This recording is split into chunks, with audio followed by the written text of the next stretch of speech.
Fate Likes to Play by Sierra Steinbrecher. Chapter 31. More Rescues! Hiccup woke to an empty cave. Huh, guess Natter's starting the day early. He dug a hunk of hard cracker and some dried fruits out of his pack and ate breakfast as he found his bearings using the device Alpha had given him before setting off. The woods thinned around him, but Hiccup was standing on the shores of a beautiful lake, with a tall oak on the other side. Squinting, he looked hard at the top of the tree and saw something too blocky to be a branch and too still to be a bird. He yelled, excited! That was the tree with the coal! He made it! Now we just had to get around the lake and he'd be within striking distance of the beast that took his beloved. But of course, fate wasn't through with him just yet. After about 2 hours of walking around the shore, his way was blocked by a massive water dragon spread out over the entire beach, which was unluckily narrow at this point. From his position at the dragon's tail, Hiccup couldn't see much besides the massive wings spread over the sand, so he climbed the boulder next to him to get a better look at the situation. Well, the good news was that he could just walk into the woods to get around the dragon.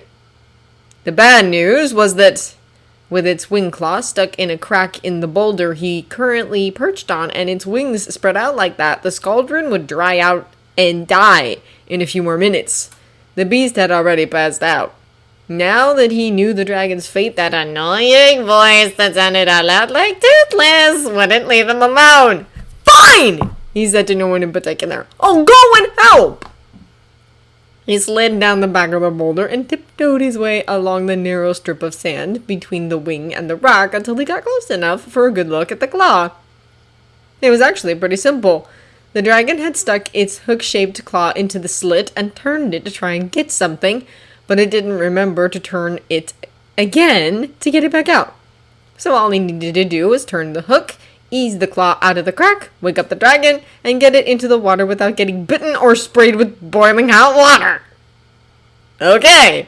He walked carefully back to his pack and unhooked the long-handled frying pan from where it hung at the bottom of the pack and unstrapped his bow from the side. He looked at the two items. Which would work better? The small hole in the end of the frying pan caught his attention. If worse came to worse, he could hook the end of the Scaldron's claw in that hole. So he strapped the bow onto the pack and headed off with the frying pan. He walked back along the boulder, praying that the dragon didn't wake up just yet.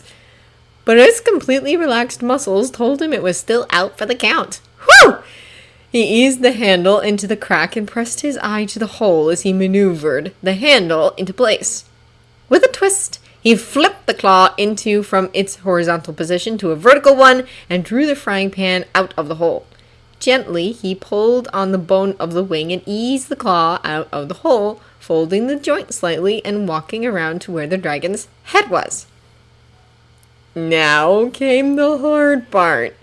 He had to wake the beast without making it think he was a threat. Maybe if he used something the dragon liked to wake it up. He looked down at the frying pan in his hand, then at the lake just feet away.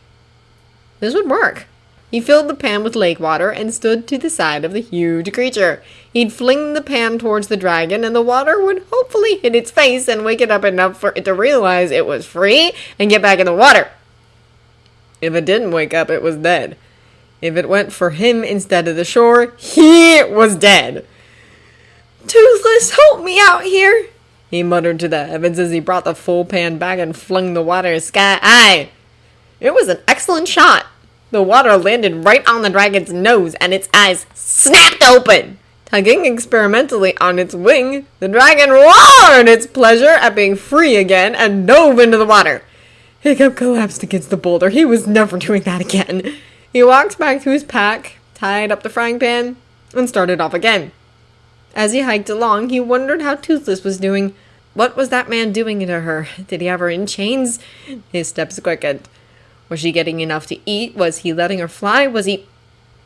No, Hiccup would not think of that! No one would stain Toothless that way. Hiccup didn't notice how every thought increased his speed until he was flat out running for the tree.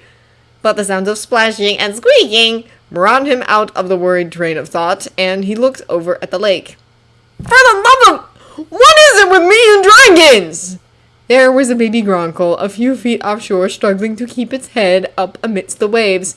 Hiccup removed his bag and dove in, walking out a few minutes later with the struggling beast in his arms. He practically threw it back on the land. The gods must really love playing around with me! He looked up at the sky and cursed his dragon-loving heart. It was almost dark, and he didn't want to come across the beast guarding that tree at night. So he set up his camp, and after a meager dinner of cheese and dried meats, curled up underneath his blanket next to the warm coals. Hopefully there wouldn't be any more needy dragons tomorrow, and he could actually do what he came here for. Although he had no idea how to get a coal in a rock, in a goose, in a hare, in a chest, at the top of a huge tree guarded by a massive and probably very hostile dragon. Hopefully he'd think of something in the morning.